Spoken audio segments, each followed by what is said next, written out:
Welcome to the village.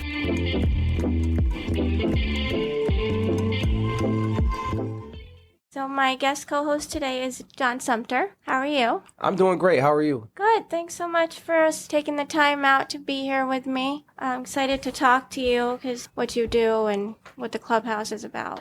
So I'm John Sumpter. I'm the Director of Outreach at Creative Connections Clubhouse. My role here is to make the community better, bring youth in and interact, also incorporate families and fun things for our community to do. So what kind of kids come here? Is it all the kids in the community? At Creative Connections Clubhouse, we serve 12 to 17-year-old. We also serve 17 to 21 with activities. We're involved with drug prevention, and we're funded through the Offices of Alcohol and Substance Abuse Services. And what's important is that we're the first clubhouse to ever open in the state when funding came through for it. This was 2016 that we opened our doors, and the award process for the grant was about a year and a half prior. And in that time, we worked together, HFM Prevention Council and I, to put the clubhouse vision of what we would think it would be for the community of Amsterdam, and working on the prevention side, which is, sometimes you can't measure the successes of youth from prevention. You don't know unless it happens. But keeping youth busy with sports and recreation or activities and group endeavors is what we love to do, because there's a lot of, like we know in society, there's a lot of pitfalls, and you can become a product of your environment, and you can indulge in drugs, or you can indulge in a lot of risky activities and behaviors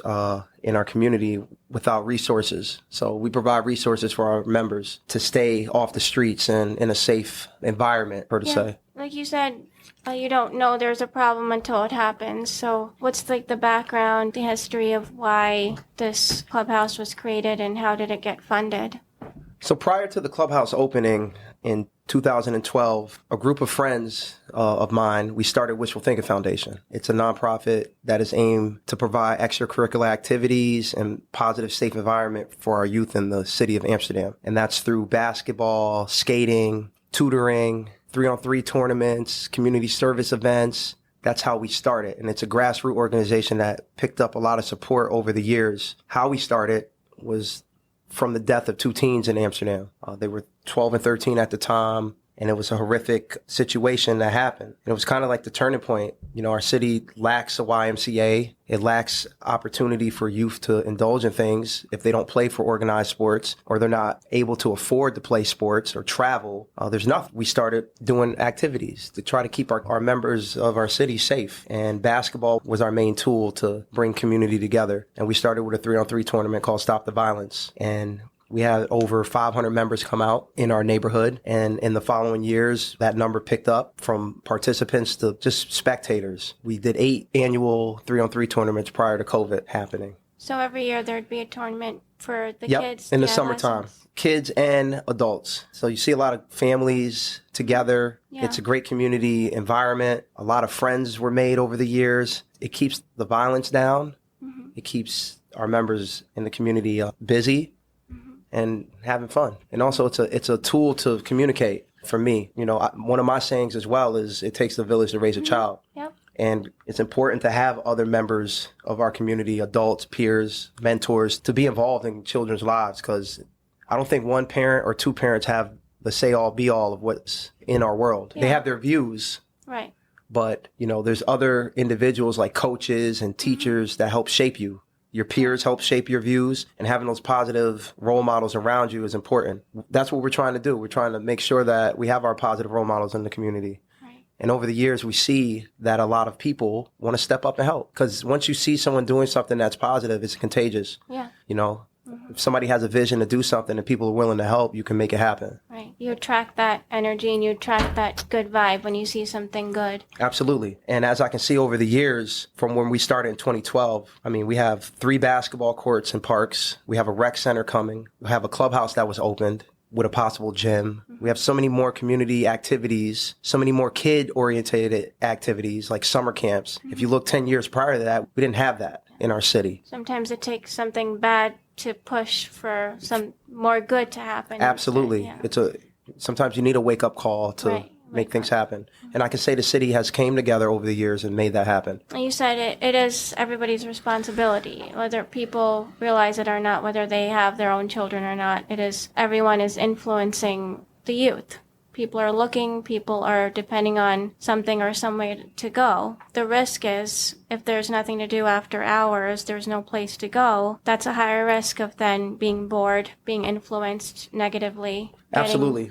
There's a saying, idle time is the devil's playground. Yeah. And when you have nothing to do, sometimes you pick up habits that are just in front of you. With lack of resources and activities and things for our members of the community, you're going to pick up these bad habits over time. We're here to try to minimize that, bring individuals in a different direction. We're trying to open their eyes. Just something as simple as littering. When we do community service and pick up garbage, it opens some of our members' eyes of, wow, I never knew there was this much litter in our neighborhood that we live in.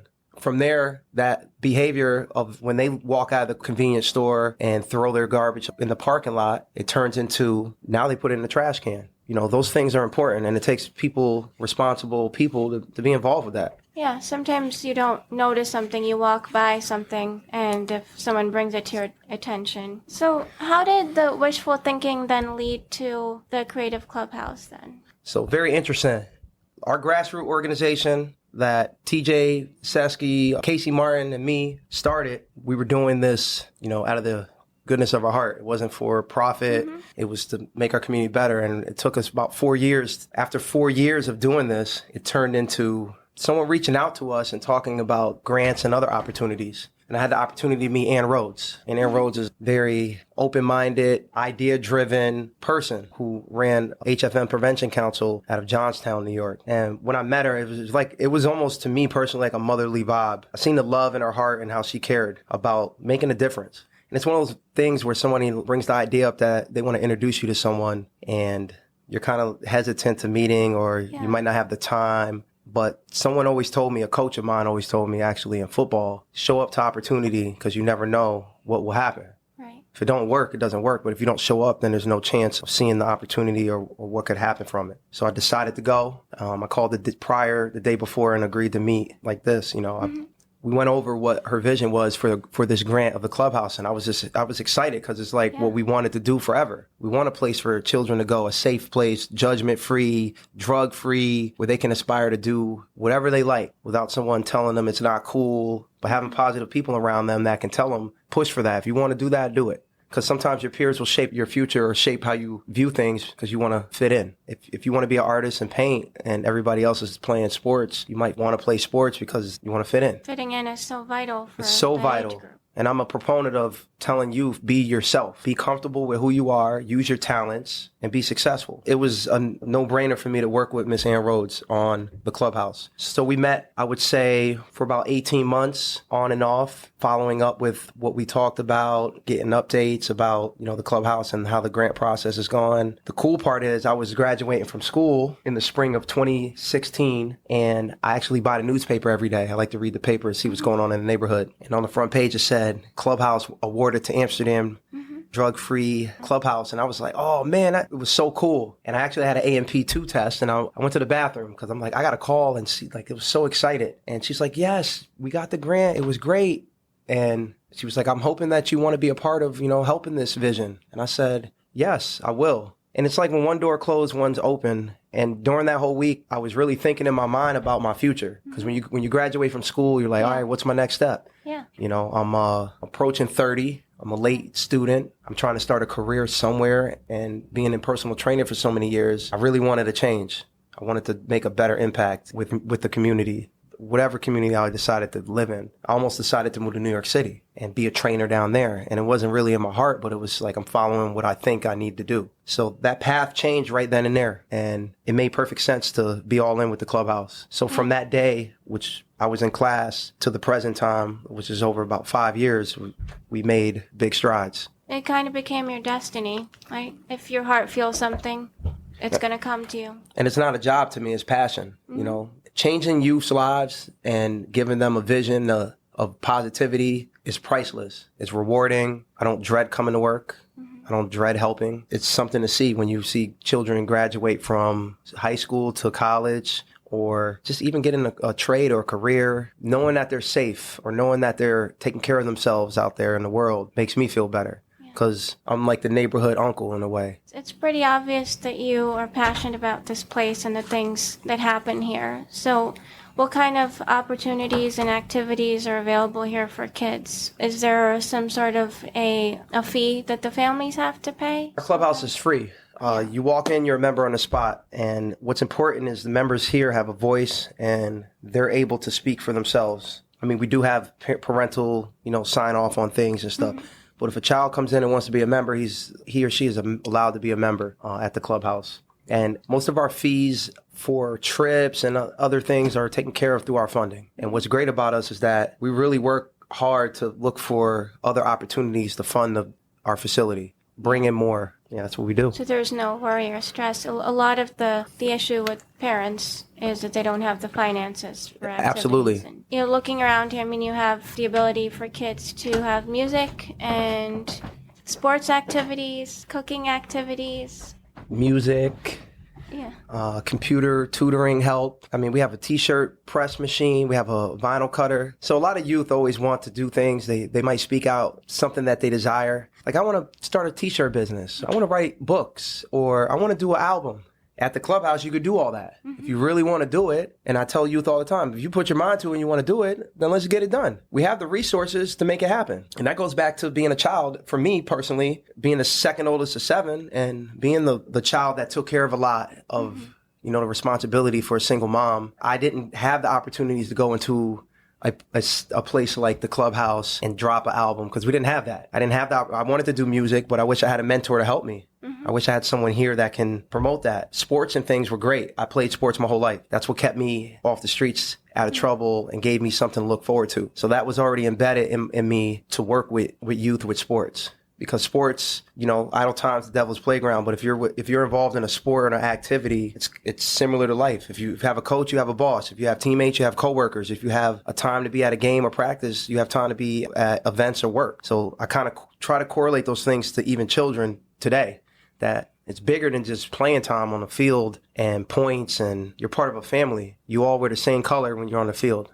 And as a kid, whatever. You never really understand it until you become older and look back. Just like we look back at what our peers or our parents and maybe some things they said to us, they don't sink in until later on in life when you look back and recollect in your life. Yeah, you think back and you realize how right your parent was or your adult was at things like they were trying to help. Maybe there could have been an instant where you wanted to do something and your parents said no. No is healthy. I tell children all the time, no is a complete sentence. Sometimes it doesn't involve an explanation. It says no.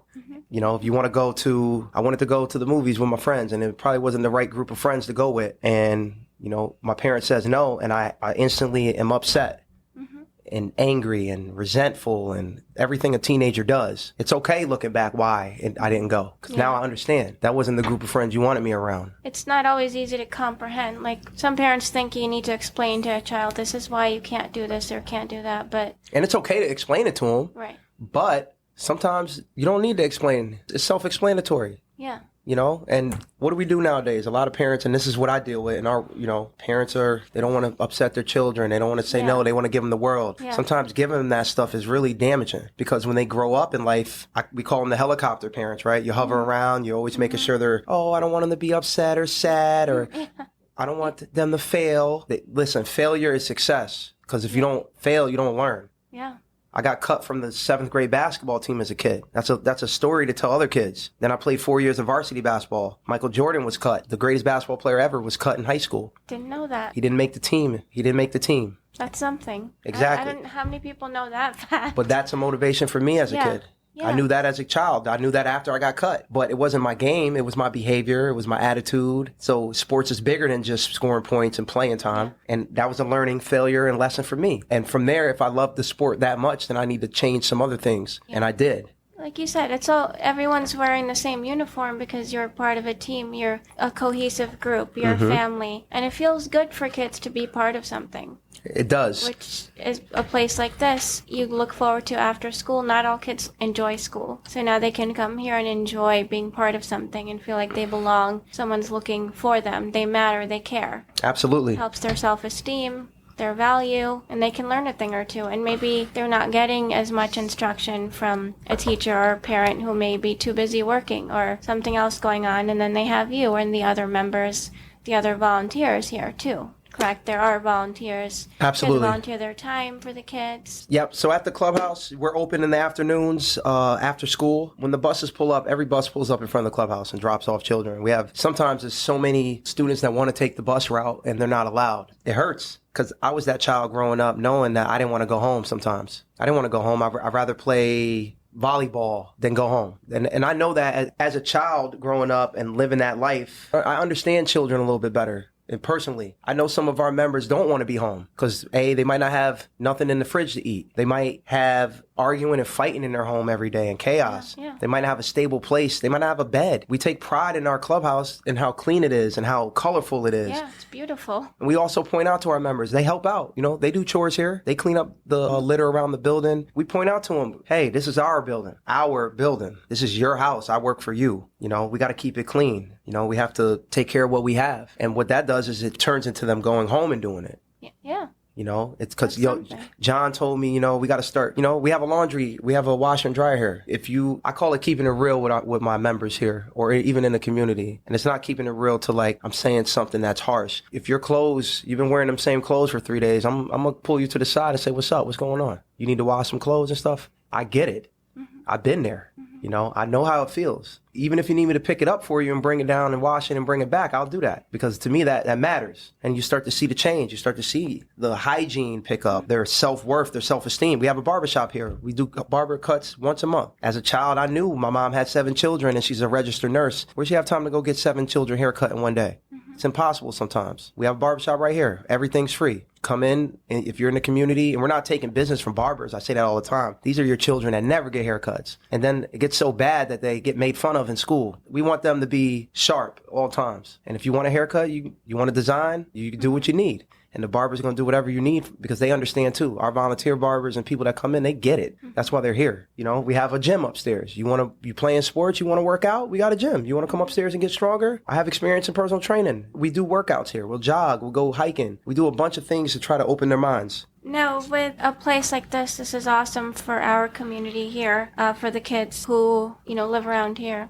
Just do you have ideas for youth in other areas? Yeah, I really love to speak on that. It's important for every city to have a children's place. We provide a hospital for sick people. Mm-hmm. We provide a police department for protection. We have a fire department for fires. What do we have for our children? Most cities, I'm talking about within the tax bracket because our city needs places for children. It takes a village to raise a child. If you don't provide any resources for your crops, if you don't provide water and nutrients for your crops that are growing, which is our children, they're not going to thrive. They're not going to grow. It's simple. It's whatever you give, when you give nutrients to your children, they're going to grow healthy and strong. If you don't provide extracurricular activities and social group dynamic settings, and I'm not talking about within the schools, I'm talking about within the community. Exactly. Not the schools, because we also have to understand that some schools, kids don't live in the area. They travel on a bus that's provided for you. When they drop you off, some parents don't have cars to get back there for other activities, let alone sports. That's why I appreciate the Amsterdam city working together to try to bring in the CDTA bus system to help provide transportation for our youth,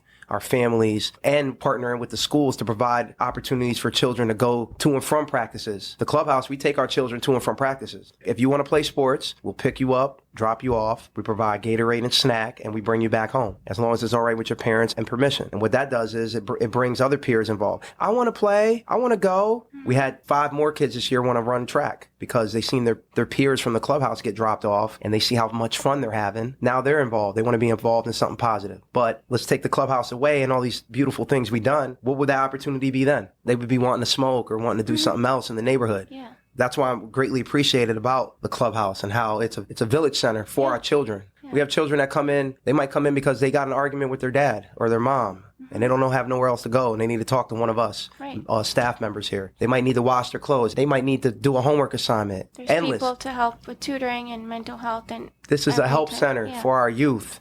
Does the YMCA, you said there's not one in this community, but other communities, you said you grew up in a different state. Yes, I grew up in Atlanta, Georgia. I also, I lived in South Carolina for a year. So I experienced the rural country life. I moved to New York City a week before 9/11. Started high school in the Bronx, where I formerly was born. I've seen a lot, different cultures throughout the years. And I was a child that had to adapt fast. I went to 8 different schools in my life. And it not knowing that that's dysfunctional to go to 8 different schools and different locations and have to remake friends and It's really tough to remake friends. It's tough, and a lot of people can't adjust to it. The things that I've been through, those experiences provided a high resiliency factor for me that I can help other children understand and be a voice for them. Let them know, hey, I moved here before, man. I get it. Yeah. And sometimes, members will joke like, John, you've been through everything. Yeah. And honestly, I have, man. I've been through everything. Yeah. I've been in group homes, not because of my behavior, but because of my family situation. I've been, staying at friends' houses or, staying with the babysitter for 2 weeks because mom's working 3 jobs to try to provide for 7 kids. So you could have gone either way. What's the difference? What made you become this strong success story? The resiliency factor. Yeah. I wouldn't say I didn't go the wrong way because I went to prison. I did 5.5 years in prison at 19. Started at 18 and eventually went in at 19 and spent, as my peers will go to college and live their best young adult lives, I was incarcerated with people that are violent or doing life and never going home, or adolescents my age that are unruly and out of control. And being in that same environment, once again, I could have became a product of my environment within the institution, but it was a bigger purpose. Taking those anecdotal stories from people who are doing life, listening to the guys who have, because in New York State, you have a number on your chest. And the first 2 digits tell you what year you went. So, for example, if you are incarcerated and the first 2 digits are 85, that means you went to jail in 1985. I need to talk to you if I can. I want to know what happened, how you feel now. I want to soak in some knowledge from you if you're someone that is living this life and understands that you made a mistake or you can't get it back. I need that. Please talk to me. And just soaking in all those type of things, I develop a vision for what I want in my future. So do you teach these kids your story? All day. And it's not the ones that need it. It's the tough ones that need, the ones that are on the fence of going that way. That's when I, keep it real, back to keeping it real. You want to go to prison? It's right there, man. The door's there for you. And if you want to go, go. But I'm going to tell you what's there. And I'm going to tell you just because you think you're going there, you might not ever make it back because people die in prison. Yeah. Or people become products of their environment and they rise to the occasion of the environment. So you can go in as a child who mistakenly, got in a car accident with your best friend and now you're doing 10 more years because you stabbed somebody. Right. And those things happen. I point all those things out to my children that it's never a guarantee with anything. First of all, let's not go there. Let's not even sign up for it. Because the early entry to signing up, I tell them a pre-registration to going to prison and having that life is starting by doing something stupid in your neighborhood and getting on probation. The vicious cycle is going to start. I don't want that for you. So let's be a kid. A coworker of mine named Sean Flynn told me before, we went to a group activity with youth at a school, and he said the number 1 rule is be a kid. And ever since he told me that, I told our members, children, be a kid, have fun, put this tough neighborhood, which maybe your parents told you, put it down for a minute. Let's be kids and have fun. And it's taught. Some things are taught. If somebody hits you, hit them back. That's what's taught sometimes by parents. Yeah. And then when a child does it in the school system and fights, they're only going by what their parents told them, And their parents' stories come from probably the environments they grew up in. Yeah. Because it wasn't always peachy for everybody. Right. It keeps going. And we try to break the cycle from early pregnancies, talking to youth, giving them anecdotal stories again. You want a baby carriage at 18 and walk up and down the street and struggle? You tell me you want to go to law school, but you want a child. I mean, you're having a baby or you're indulging in unsafe practices. Or you can get a disease that these things you'll have forever. Exactly. We speak on those things here. We're an extension of parents. And we tell parents, if you come in and do a tour and you're not certain about your child being here, I tell you, we're extensions of the right parent, which means we're not going to let a child do things that is not acceptable, whether it's their language, behavior, even the playing, horse playing. Yeah.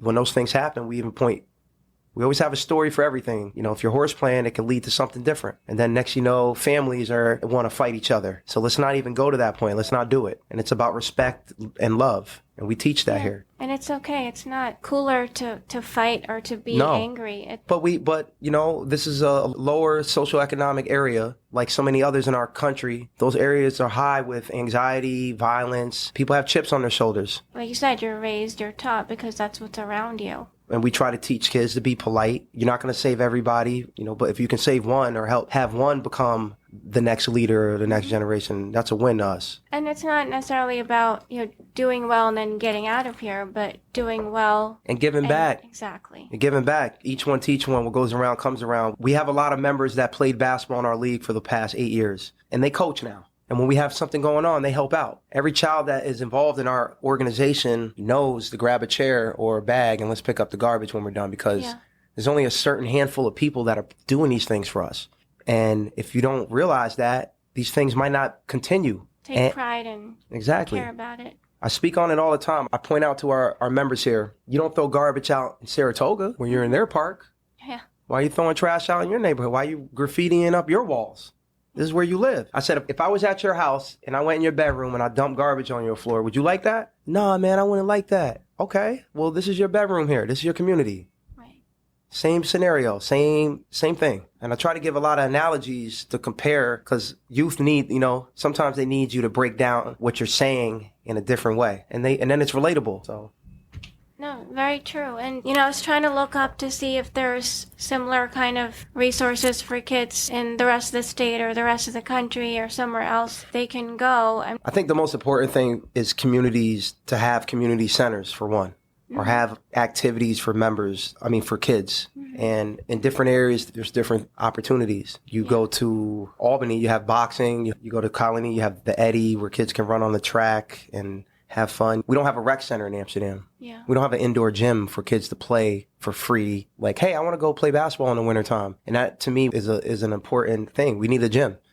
Wishful Thinking Foundation, we were one of the major proponents of bringing a rec center to Amsterdam. We had a rec center rally. We put the awareness out there because we started doing our extracurricular activities, and we don't have a place for kids to really go unless we have to talk to the school, and the school they have their own sporting events going on throughout the years. Yeah. So it made it difficult. But hey, I could play basketball all summer long, but when winter comes, I have nowhere to play. I might change my sport. I might start doing something else that I don't normally do because I'm not doing what I used to do. That's that part, the nutrients. We're a northern city. Right. We don't have a city bus right now, and we don't have a place, an indoor facility for kids to play. That's not healthy. That's not healthy at all for any city. Even in rural areas, we need to have it where it's accessible. My dad lives in a rural area in South Carolina. It takes 40 minutes to get to the hospital. In an emergency, it's 40 minutes by ambulance. Let alone in those local areas, there's nothing besides school activities for children to participate in. Yeah. How do they know what they like? They don't even know what they like until junior high, because that's when organized sports for school start. So your first 12 years of your life, you might not ever even try to play a sport. But if it was in your neighborhood or in your community, then you might play. You might create friends and social. Creating more of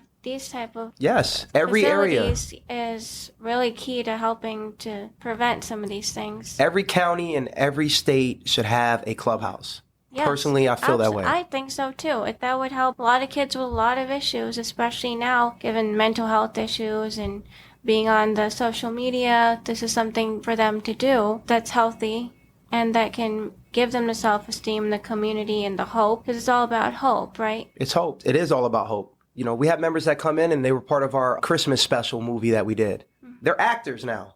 So when they go talk to their friends, they're in a half-hour special, or they shot a music video here. They take pride in that. In the beginning, it's scary, but once you do it, and once they do it, they have the confidence to do it again. So opening their eyes and showing them new things. Life begins at the end of your comfort zone. Exactly. We try to help our members become comfortable being uncomfortable. In this world, you have to adapt, and you have to be uncomfortable if you want to rise. You have to keep pushing past your limits, and kids, it starts with your childhood and being able to be around people that help you and push you and show you that. It takes one person. I never thought I'd do a podcast. I don't like speaking, but publicly to people. I speak at work all day, but now I learn I can do it. My friend Hiroko, who did an episode with me, is the one who told me, you should do a podcast. So here I am. Yeah, and you took the advice of a friend, and now look where you are. That's just similar to a positive peer, like a Clubhouse staff. Maybe suggestion to a youth. You never know. You might like it. Try it. And then now look, you have a podcast going. Yeah. Like the kids that go to track or the kids that are in the music program. Now they're working on albums or other things because of that first step. Yeah, it takes someone to kind of push you. We push our youth here in any aspect that they want positively. We push them. That's what kids need. So, if there isn't something in their community, there should be. And there's always, maybe through the school, the teacher, someone knows of something, whether it's the Boy Scouts, Girl Scouts, the CA. And that's another important point that you made with the schools. And we talk about a clubhouse in every county.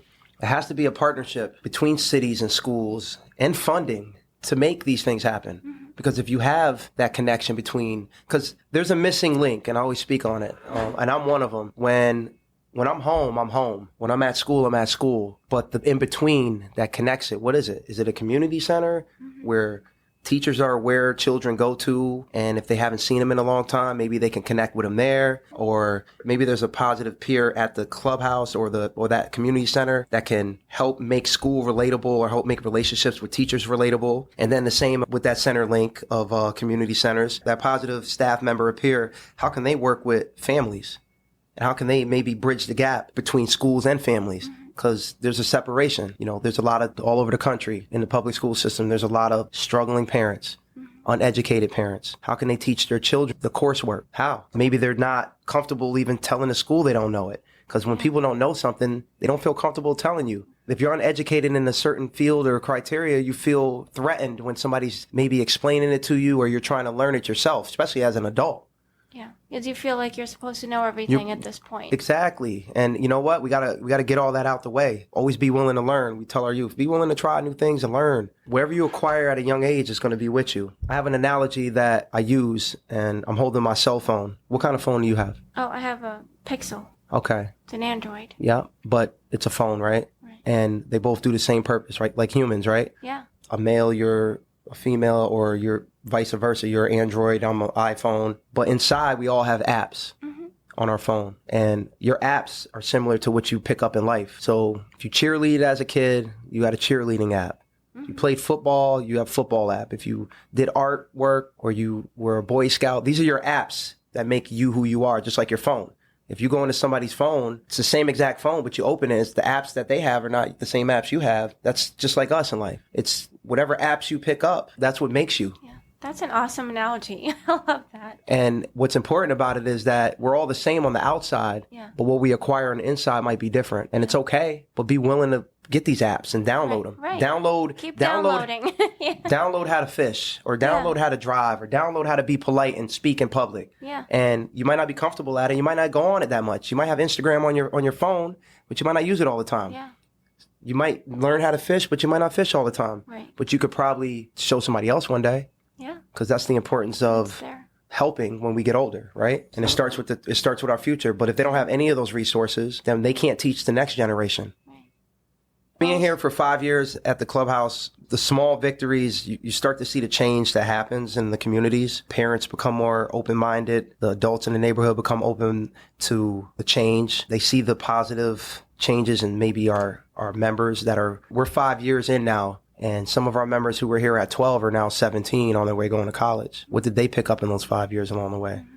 This is a drop-in center. Sometimes they don't show up for 6 months, but they'll come in with a certificate and say, hey, look what I did. We're parents. We're extensions of parents. They come in and tell us when they're succeeding or failing. It's a check-in still. It's like when you go see your grandparents or your mom and they live somewhere far away, but you check in. When you start to see those little things over the years, you know you're winning. Yeah. You know you're making a difference in your community. We have a bike repair station out front. As a kid, I remember personally being afraid to ask my friend's dad to use a tool to fix my bike. So my bike's broke. It's not going to get fixed. My mom can't take it to a bike shop. So we put a bike repair station out front with all the tools provided so children can learn or adults can help. These type of things. And that involves community together. I think we need to do more of that in all of our cities. Because like you said, it takes a village to raise a child. When I was younger, we had parents that stepped up and might have spoke out on behalf of children. Hey, don't do that. Go home before I call your mother. Nowadays, it's everybody minds their own business. That's understandable to a certain degree. Yeah, there's fears. There's more fear now. Yes. But if you're doing the right thing as an adult to a child, personally, I don't think a parent would interfere. If you're saving them from doing something that might be detrimental to them, I don't see it being an issue. Parents think that their child will be harmed or they feel like they're failing as a parent. A lot more is put on the parents' shoulders now than it before. Is. And also there's parents that have nothing. There's parents that, they're struggling to make ends meet and all they have is their children. And I hear it all the time. My daughter, my son, my kids. That's a possessive thing. They are their children, but the children have the mind of their own. But do they? Because sometimes those parents who don't have much or don't have anything else, they use those children as a tool. Don't talk to my child like that, because it's an extension of them, like we said before. A place like this just opens up so many thoughts and so many ideas, and it's a successful place, but it also points out some ideas, maybe what should be done, and other communities can look towards, and parents can think of places like this, because I don't think everyone in Amsterdam itself even knows of this place. So just always more ideas of how to help our youth. And I also think with that, cities and local areas need to go look in the neighborhoods and see who those champions are, those local champions that can go across the board and be relatable. I call them the hood mayors, the people that can talk to individuals on all spectrums, because those are the individuals that are your heroes and winners in the neighborhood. The person that can relate to Miss Johnson down the street and then go talk to the mayor himself. Yeah. You need those champions to help get things done for the community. It's not always a politician you don't have to be a politician and run for office to be that person. Yeah. But those individuals need opportunity too. Those individuals might have felonies and can't run for office and make change. They have to make change through grassroots and other things, but they need to be heard and they need to be helped. They need to be, assisted with the vision of helping their communities. Absolutely. This has been really helpful and really good information. Sure. And I'll probably come back and talk to you about more things. Yeah, we'll do. in the future. I got a lot of stuff to say. I mean, I just sit back and look. That's all. Yeah. I observe. I've been through a lot. Yeah. Like I said before, I sit back and I observe life. I can see now at 36, I lived a long, fast life. I went to college. I went to prison. It's those tough things, man. Yeah, well, that's what makes people, though, right? Yeah. Thank you for the opportunity. Yeah, of course. Please Thank you, be Doc. back here with me sometime. I will. Okay. Co-host, I love it.